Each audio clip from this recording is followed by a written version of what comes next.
Assalamualaikum warahmatullahi wabarakatuh. Hai guys, makasih ya udah balik lagi ke channel ini. Dan buat kalian yang belum subscribe, boleh subscribe dulu channel ini ya guys ya, biar kita semakin semangat. Nah, di video kali ini aku lagi nggak mau ngebahas tentang komentar dulu ya. Mungkin di video selanjutnya bisa kita bakal ngebahas tentang video komentar. Nah, di video ini tapi aku mau ngebahas tentang cerita ya, alur sebuah cerita. Diceritakan langsung oleh narasumber tapi dalam sebuah cerita gitu guys. Nah, nanti kita bacain tetap seperti sebelum-sebelumnya akan kita taruh alur ceritanya di video ya guys ya. Jadi kita bisa sambil baca dan sambil mendengarkan ya guys ya.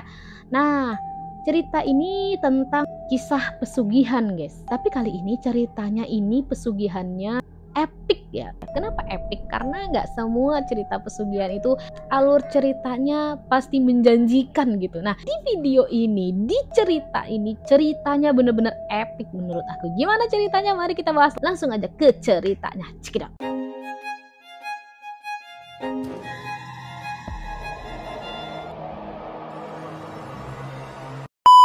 Jadi ceritanya guys, menurut dia ini kisah nyata nih, kata dia. Mendampingi pencarian pesugihan. Tahun 2010 yang lalu, aku kedatangan seseorang anak pejabat, anggota militer yang mempunyai jabatan strategis dari Jakarta beserta kawannya. OMG, udah kaya dong nih ya ceritanya guys, orang ini. Tiba-tiba datang ke rumah, aku kaget tentunya. Tidak kenal sebelumnya, kedatangan tamu yang tiba-tiba datang ke rumah, aku kaget tentunya katanya guys. Tidak kenal sebelumnya, kedatangan tamu yang tiba-tiba langsung nyamperin ke rumah. Oh, jadi sebelumnya dia nggak pernah kenal, tiba-tiba kedatangan tamu dan tamunya ini bukan tamu sembarangan ya, memiliki jabatan guys. Terus dia cerita panjang lebar mengenai masalah dia. Wah, udah sekaya itu aja ternyata masih punya masalah guys. Dan kawannya, kalau dia habis kehilangan mobil yang dibelikan orang tuanya, yang baru dibelikan seminggu. Wah, bener-bener masalah sih ya itu. Dan dia mungkin belum cerita nih ke orang tuanya bahwa dia kehilangan mobil. Waktu itu belum terpasang GPS sehingga dia takut pulang ke rumah kan, bener kan, dia belum cerita ke orang tuanya kalau dia kehilangan mobil dan dia takut karena nih mobil baru dibeli seminggu guys.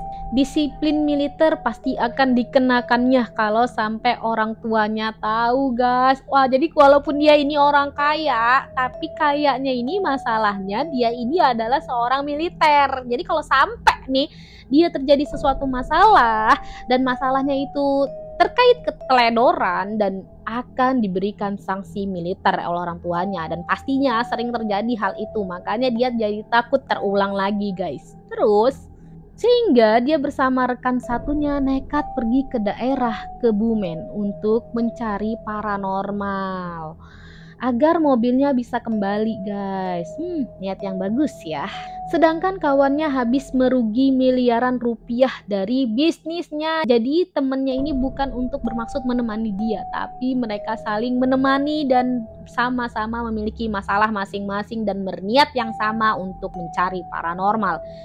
Atau lebih tepatnya kawannya mencari peruntungan ya guys ya, alias pesugihan, karena dia habis kerugian uang miliaran guys. Lanjut, di Kebumen ada hampir 1 bulan ternyata tidak mendapatkan hasil apapun. Jadi saat itu di tempat itu dia tidak menghasilkan apapun, sudah 1 bulan tuh dia di situ, dan mobil nggak ketemu dan juga uang juga belum dapat apa-apa. Dia merasa bertambah stresnya, tambah berat. Udah satu bulan belum ada hasil apapun. Ini gimana nih, makin stres nih ya, kata dia guys. Dan di sana ketemu sama orang yang pernah ku tolong, makanya dia bisa tahu rumahku yang di Boyolali. Nah, jadi dari mulut ke mulut nih ceritanya, makanya dia bisa kenal. Pantesan kok nggak kenal, nggak ada angin, nggak ada hujan, tiba-tiba nih orang dateng dan tiba-tiba curhat masalah dia.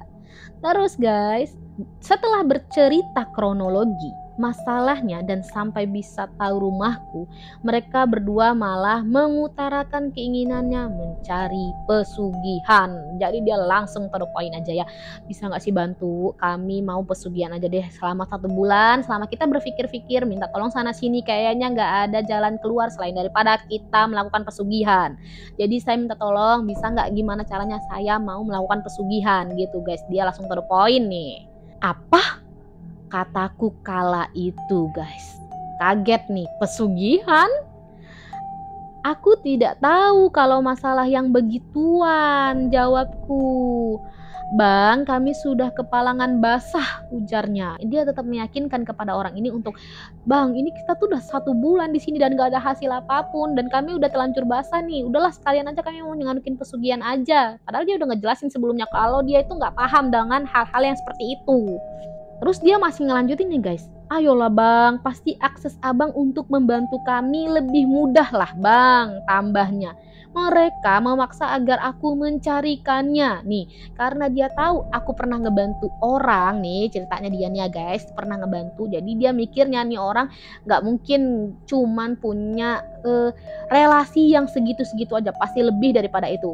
Maupun itu terkait tentang pesugihan, pasti tahu nih gitu menurut orang tersebut guys. Aku kasih tahu bahwa memakai jasa seperti itu beresiko, katanya guys. Resikonya besar loh kalau mencari pesugihan. Nah guys, di samping gagal bisa juga kekecewaan yang akan kalian dapat, kataku.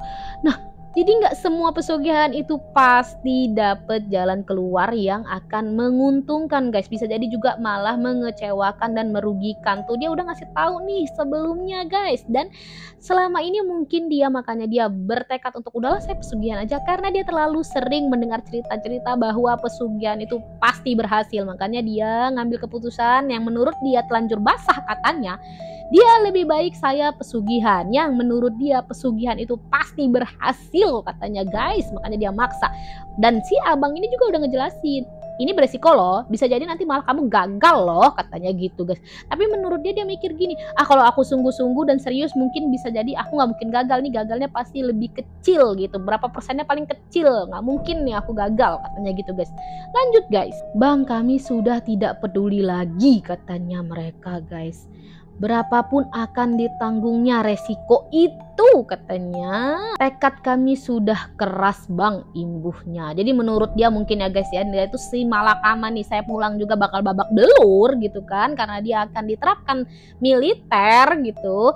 Dan kalaupun dia nggak pulang, dia kalau terjadi apa-apa dengan dia ikut pesugihan pun, ya aku siap karena sama-sama bakal terjadi hal yang sama, mending sekalian aja gitu mungkin menurutnya ya guys ya. Ya sudahlah, karena sudah siap resiko apapun ya aku tidak ada pilihan, ujarku guys. Jadi karena ngerasa nih orang kayaknya sungguh-sungguh ya, dan aku juga ngerasa nggak tahu nih kayak mana cara menolaknya. Ya udahlah ya, ayolah kita coba cari. Akhirnya aku meminta waktu buat cari informasi dulu ke rekan-rekanku yang lain yang tahu tempat-tempat buat mencari pesugihan guys. Mereka pun bersedia menunggu sampai aku bisa ngasih informasi. Selanjutnya mereka menginap di losmen yang dekat rumahku guys. Masih ada duit nih ya mereka untuk mencari penginapan. Padahal mereka sudah dirugikan selama 1 bulan yang tidak mendapatkan apapun. Tapi mereka tetap tidak putus asa dan tetap menghabiskan uang, sisa-sisa uang mereka ya guys ya. Kenapa dia nggak jujur aja sama orang tua atau uangnya buat usaha aja gitu kan. Esok harinya mereka mendatangi rumahku kembali dengan senyum simpul guys. Aku kasih tahu kalau belum sempat mencari informasi, tapi mereka rupanya sudah dapat informasi dari teman-teman mereka. Akhirnya mereka malah memintaku buat mendampingi ke tempat pesugihan yang diinginkannya guys. Jadi ternyata si abang ini belum ketemu informasi guys, karena kan dia udah nyampe ini sebelumnya kalau hal-hal yang seperti itu saya tuh nggak tahu.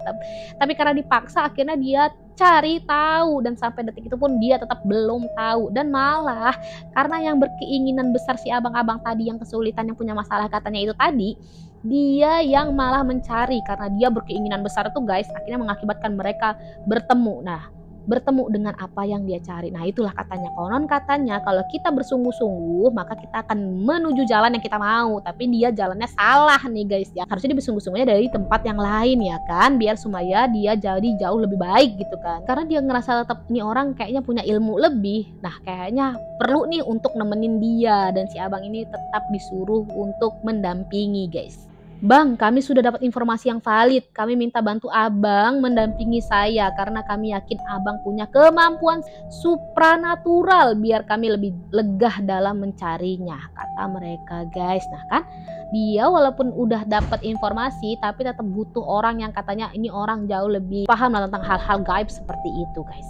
Baiklah kataku, dia juga jadi akhirnya ya udahlah ya, karena ini orang juga udah telanjur minta bantuan dan saya juga nggak enak nolak. Oke lah, kita terus lanjutin. Terpaksa aku cari anak buahku buat ikut mendampingi karena motorku cuma satu kala itu. Akhirnya kami berempat meluncur ke sesuatu tempat pesugihan di daerah Klaten guys. Di situ akhirnya kami sampai suatu tempat yang ada pohon. Kami ditemui juru kunci pohon tersebut. Dengan panjang lebar dia menceritakan kesuksesannya orang-orang yang datang ke tempat itu guys. Nah jadi dia ngedatengin suatu tempat, konon katanya dapat memberikan keberuntungan ya, yaitu sebuah pohon tuh guys. Nah itu menurut juru kuncinya, dan juru kuncinya pun sudah memberikan iklan-iklan gitu lah ya. Kalau sebelum-sebelumnya sudah banyak orang yang sukses di sini katanya, kecuali gue gitu mungkin ya, menurut si juru kunci.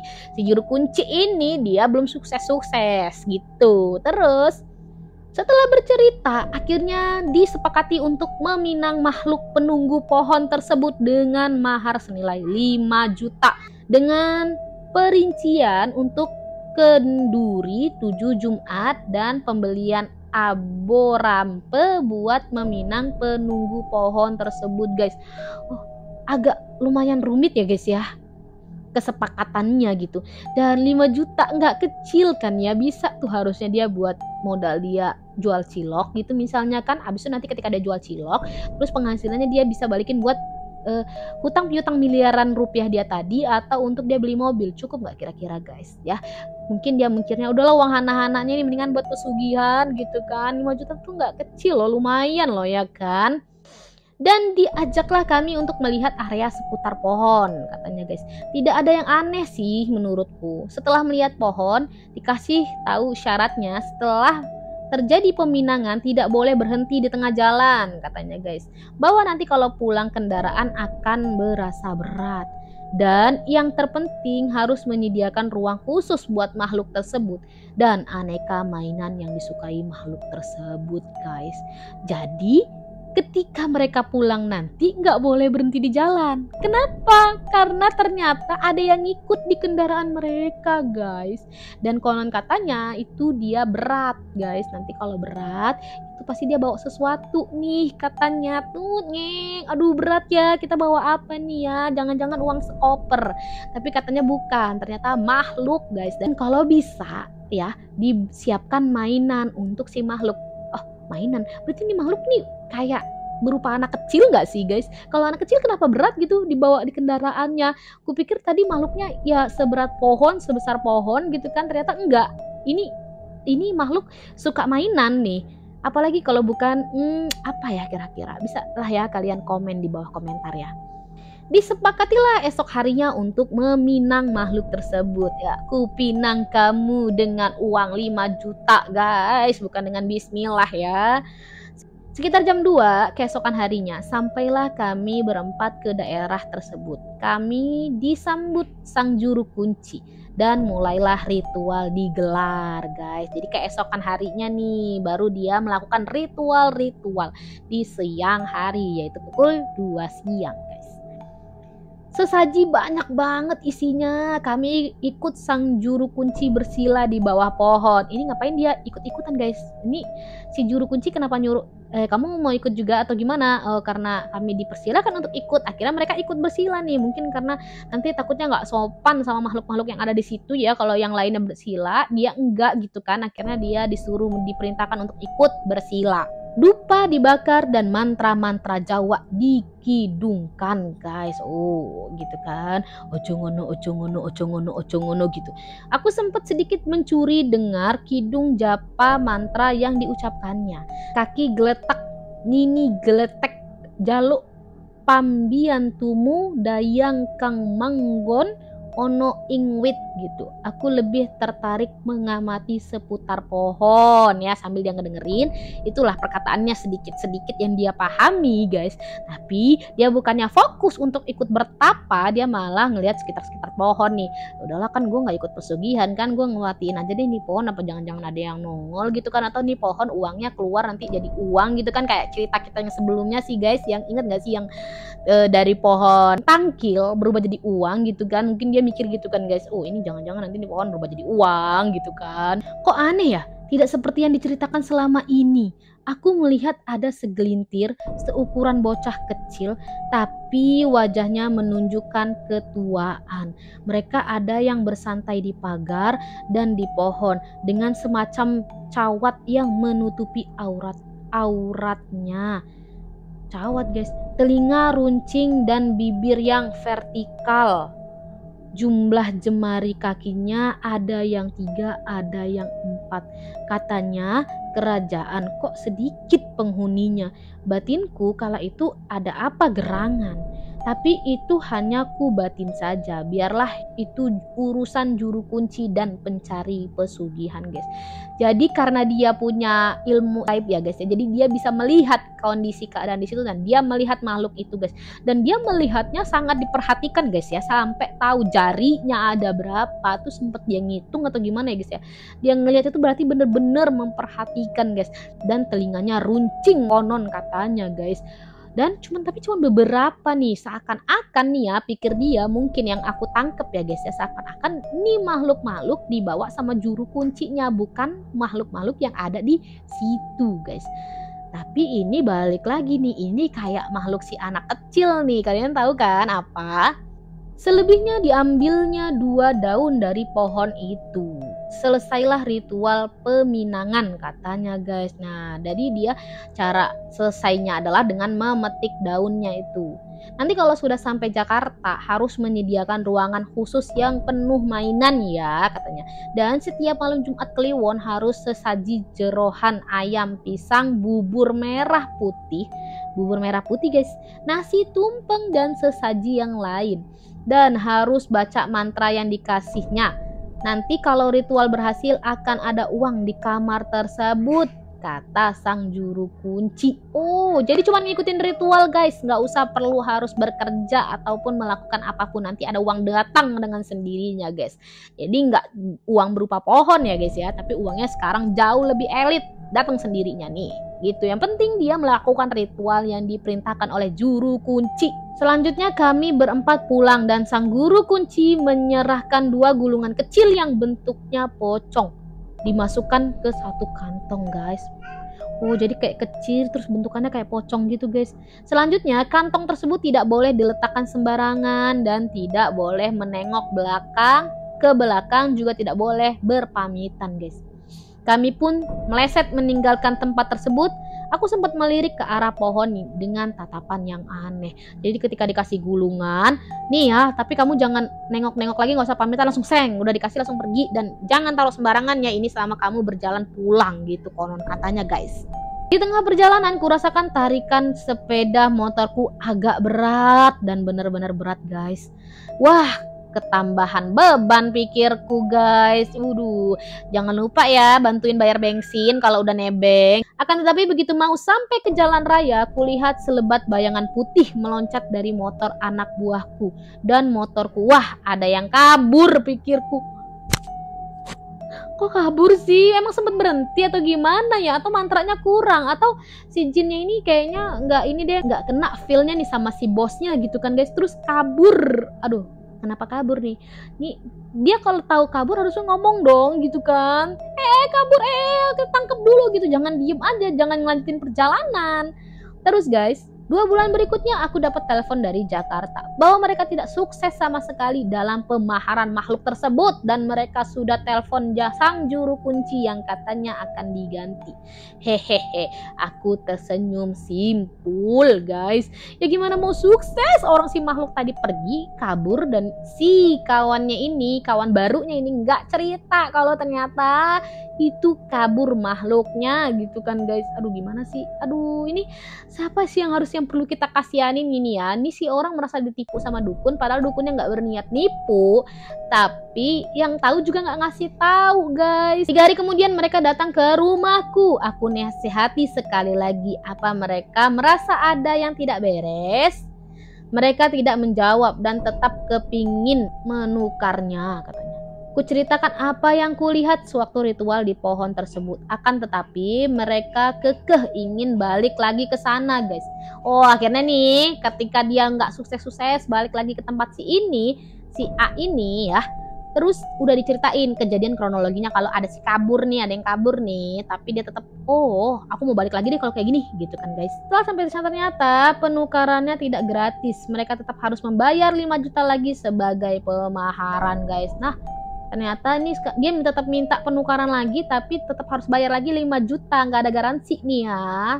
Aku yang mendengar tersenyum kecut, tapi ya sudahlah ya, itu resiko mereka. Toh sudah aku nasehatin dan dibayarlah lagi pemaharan kedua.